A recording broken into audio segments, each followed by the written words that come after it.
रामकृपाल बाबू आज कहते हैं कि लालू परिवार चोर है, लालू परिवार भ्रष्टाचार में लिप्त है, लालू यादव खाली परिवारवाद करते हैं। रामकृपाल यादव को नेता भी लालू यादव ने बनाया। इस बात को वो लोग भूल जाते हैं जो लोग ये कंपैरिजन कर रहे हैं। पाटलिपुत्रा पर कब्जा है एनडीए का, लेकिन वो कब्जा कैसे डगमगा रहा है नीतीश कुमार के बनाए पुल के जैसा कि कब ढह जाए, भर भरा कर गिर जाए, ये किसी को पता नहीं है। और अगर इस बार का बात अगर आप कर रहे हैं 2024 का, तो पहला बात, मोदी जी का जितना समर्थन 14 और 19 में था उतना 24 में नहीं है।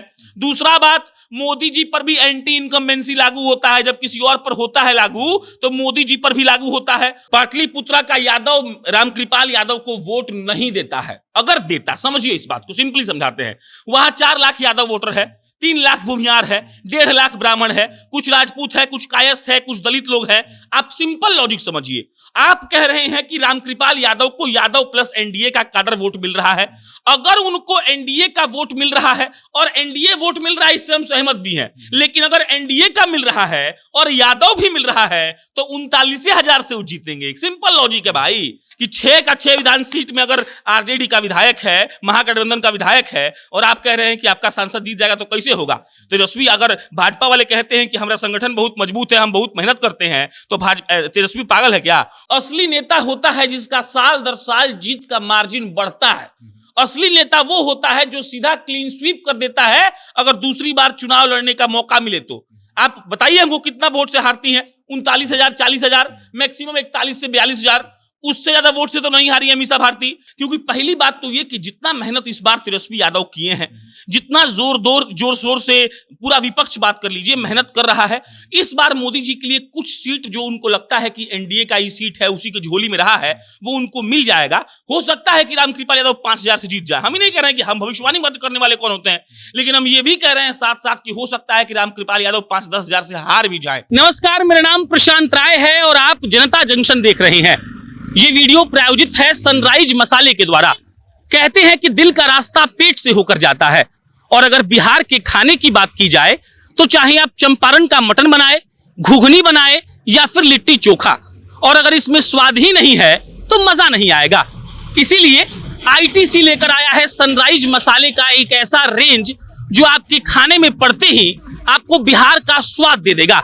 इनके मसालों की रेंज में खड़ा मसाला और पीसा हुआ मसाला है, जो अगर आपके खाने में डाला जाएगा तो आपके खाने का स्वाद एकदम से लाजवाब हो जाएगा। पाटलिपुत्रा लोकसभा सीट वो लोकसभा सीट जो जब से परिसीमन के बाद से अस्तित्व में आया है, एनडीए का कब्जा रहा है, और वो लोकसभा सीट जहां से लालू प्रसाद यादव भी 2009 में चुनाव हार चुके हैं, इस बार कड़ी टक्कर में है। इस बार रामकृपाल यादव और मीसा भारती में वहां कड़ी टक्कर की बात की जा रही है, और इसी बात पर चर्चा के लिए हम उपलब्ध हैं। नमस्कार, मेरा नाम वेद प्रकाश है, आप जनता जंक्शन देख रहे हैं और हमारे साथ मौजूद है प्रशांत राय। नमस्कार और स्वागत है भैया। बहुत बहुत धन्यवाद। सबसे पहला सवाल कि रामकृपाल यादव और मीसा भारती में कड़ी टक्कर की बात की जा रही है, तो कौन भारी पड़ेगा पाटलिपुत्रा लोकसभा? देखिए भाव, हम बाबा तो है नहीं, लेकिन देखिए हम इस बात से असहमत हैं कि लोग रामकृपाल बाबू को बड़ा मतलब थमक के कहता है कि रामकृपाल जी असली नेता है। अरे समझिए बात को, असली नेता होता है जिसका साल दर साल जीत का मार्जिन बढ़ता है। असली नेता वो होता है जो सीधा क्लीन स्वीप कर देता है अगर दूसरी बार चुनाव लड़ने का मौका मिले तो। आप बताइए हमको कितना वोट से हारती हैं? 39,000, 40,000, मैक्सिमम 41 से 42,000, उससे ज्यादा वोट से तो नहीं हारी है मीसा भारती। तो इस बात का जो दम रामकृपाल बाबू भरते हैं कि हमसे बड़का नेता कोई पैदा नहीं हुआ, तो पहला इतिहास वेद बाबू जान लीजिए कि रामकृपाल बाबू कौन सी पार्टी से कहां आए हैं, ये सबको पता है। रामकृपाल बाबू आज कहते हैं कि लालू परिवार चोर है, लालू परिवार भ्रष्टाचार में लिप्त है, लालू यादव खाली परिवारवाद करते हैं। रामकृपाल यादव को नेता भी लालू यादव ने बनाया। इस बात को वो लोग भूल जाते हैं जो लोग ये कंपैरिजन कर रहे हैं। और रहा बात जीत और हार का, तो ठीक बात बोले आपकी, पाटलिपुत्रा पर कब्जा है एनडीए का, लेकिन वो कब्जा कैसे डगमगा रहा है नीतीश कुमार के बनाए पुल के जैसा कि कब ढह जाए, भर भरा कर गिर जाए, ये किसी को पता नहीं है। और अगर इस बार का बात अगर आप कर रहे हैं 2024 का, तो पहला बात, मोदी जी का जितना समर्थन 14 और 19 में था उतना 24 में नहीं है। दूसरा बात, मोदी जी पर भी एंटी इनकम्बेंसी लागू होता है, जब किसी और पर होता है लागू तो मोदी जी पर भी लागू होता है। और तीसरा बात, कास्ट के बिना बिहार की राजनीति की बात नहीं होती है, तो पाटलिपुत्रा का जातीय समीकरण उठाकर देखिए। और रामकृपाल यादव सिर्फ इसीलिए जीत रहे हैं कि रामकृपाल यादव को कुछ काडर एनडीए का वोट ऊपर से मिल जाता है और मीसा जी यहां इधर उधर दिक्कत में पड़ जाती हैं। तो समझ लीजिए इस बात को आप, कि अगर आप ये समझ रहे हैं कि इस बार पाटलिपुत्रा में वही होने वाला है जो 2019 में हुआ था, और आप अगर रामकृपाल यादव को बतौर पत्रकार इस बात को लेकर एकदम सहमत हैं कि वो जीत रहे हैं, तो हम इस बात से असहमत हैं। हमको लगता है कि इस बार जीत का मार्जिन 5-10 हजार रहने वाला है। चाहे रामकृपाल जी 5,000 से जीत जाए, चाहे रामकृपाल जी 5,000 से हार जाए। हाँ, अब अगर हम अगले प्रश्न पर जाएं, आपने बात की जाति की, हाँ, तो जातिगत समीकरण की अगर हम बात करें तो वहां पे रामकृपाल यादव एक तो यादव हैं, तो उनको यादव का कुछ वोट मिलेगा। उसके बाद प्लस पॉइंट होगा भाजपा का जो कोर वोट है वो उनको मिलेगा। तो फिर मीसा भारती कैसे भारी पड़ेंगी? देखिए एक बात आप समझ लीजिए, पहले पाटलिपुत्रा का यादव रामकृपाल यादव को वोट नहीं देता है। अगर देता, समझिए इस बात को, सिंपली समझाते हैं, वहां 4 लाख यादव वोटर है, 3 लाख भूमियार है, 1.5 लाख ब्राह्मण है, कुछ राजपूत है, कुछ कायस्थ है, कुछ दलित लोग हैं।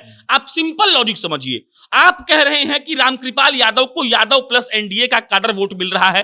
अगर उनको एनडीए का वोट मिल रहा है और एनडीए वोट मिल रहा है, इससे हम सहमत भी हैं, लेकिन अगर एनडीए का मिल रहा है और यादव भी मिल रहा है तो 39,000 से वो जीतेंगे। सिंपल लॉजिक है भाई। उनको यादव वोट पूर्णतः नहीं कर रहा है। हाँ, रामकृपाल यादव छोड़ दीजिए, वेद बाबू आपके मोहल्ला में, आपके विधानसभा में आपको जो लोग जानता होगा, वो आपका जात पात छोड़कर आपको वोट देगा, क्योंकि आपको पर्सनली जानता है। आपका जो निजी दोस्त होगा, आपको सगा संबंधी होगा, जिस पर आप कभी एहसान किए होंगे, कोई मदद कर दिए होंगे, तो वोट देगा।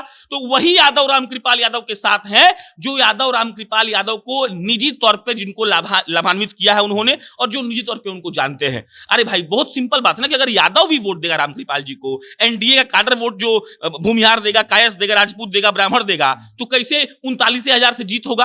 तब तो सीधा सीधा जीत का अंतर 2 लाख होना चाहिए, 1.5 लाख होना चाहिए। रामकृपाल यादव को पाटलिपुत्रा के सब यादव वोट नहीं देते हैं, पहली बात। एक और बात, एक लोग मन में लोगों को कंफ्यूजन है कि पाटलिपुत्रा में नाम में पटना आता है एक तरीके से, तो लोग को लगता है कि पटना शहर का बात हो रहा है। पटना शहर का बात नहीं हो रहा है। ये बात हो रहा है दानापुर का, ये बात हो रहा है फुलवारी शरीफ का, ये बात हो रहा है मनेर का, ये बात हो रहा है पालीगंज का। तो पालीगंज शहर नहीं है, मनेर शहर नहीं है, ये बात आप जान लीजिए। शहर मतलब कि वो वाला मॉडर्नाइजेशन वाला दौर नहीं है जहां पे कहा जाता है कि शहरी जो वोट है वो पूरा मोदी जी के नाम पर मोबिलाइज होता है, तो वैसा सीन नहीं है। और रामकृपाल यादव को पूरे यादव वोट नहीं देते हैं, और ये हम नहीं कह रहे हैं, आप आंकड़ा उठाकर देखिए। आंकड़ा ये कह रहा है कि रामकृपाल यादव पूरे वोट यादवों का नहीं पाते हैं। अगर पाते तो उनके जीत का मार्जिन 1.5 लाख, 2 लाख, 2.25 लाख होता, और वो अगर नहीं है तो इसका मतलब यह है कि यादव का वोट मीसा भारती को मिलता था। जो 20,000, 25,000, 30,000 का जो इधर उधर होने का मसला है, वो कभी भी सॉल्व हो सकता है, और हमको लग रहा है कि इस बार चांसेस सॉल्व होने के ज्यादा है।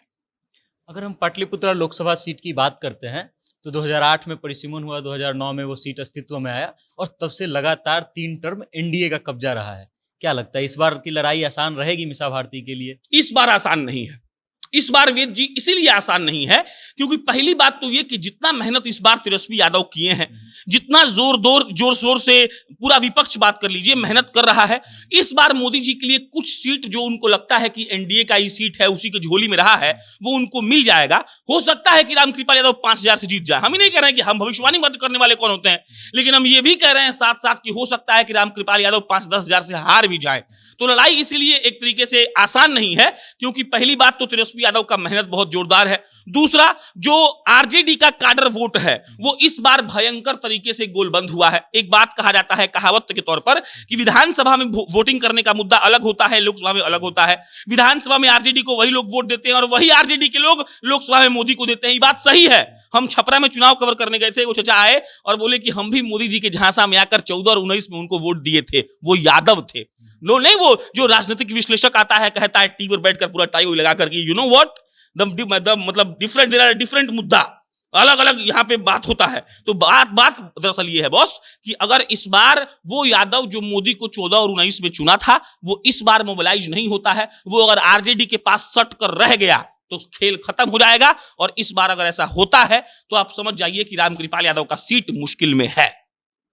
अगर हम बात करें मीसा भारती के, तो पिछले 2 चुनावों से 2014 और 2019 में जो उनका मतलब जीत का फासला रहा है रामकृपाल यादव का, वो धीरे धीरे कम हुआ है। और मीसा भारती कम वोटों से हारी है, तो इसका क्या मायना है? इसका मायना क्या है? इसका मायना यह है कि रामकृपाल यादव और मीसा भारती में ऐसा टक्कर है जिस टक्कर को देखने के लिए हम लोग बेताब हैं। पहला मायना। दूसरा मायना कि हम पर्सनली 50,000 से कम के जीत को लोकसभा में नहीं मानते हैं। 50,000 का जीत वेद बाबू एक विधानसभा में पाट देगा आदमी। 6 विधानसभा पड़ता है, यहां पर डेटा डाल लीजिए। 6 के 6 विधानसभा में आरजेडी का विधायक है, मतलब सीपीआई एमएलए सब मिला के माने इंडिया महागठबंधन का विधायक है। इसका मतलब क्या हुआ कि 6 का 6 विधान सीट में अगर आरजेडी का विधायक है, महागठबंधन का विधायक है, और आप कह रहे हैं कि आपका सांसद जीत जाएगा, तो कैसे होगा?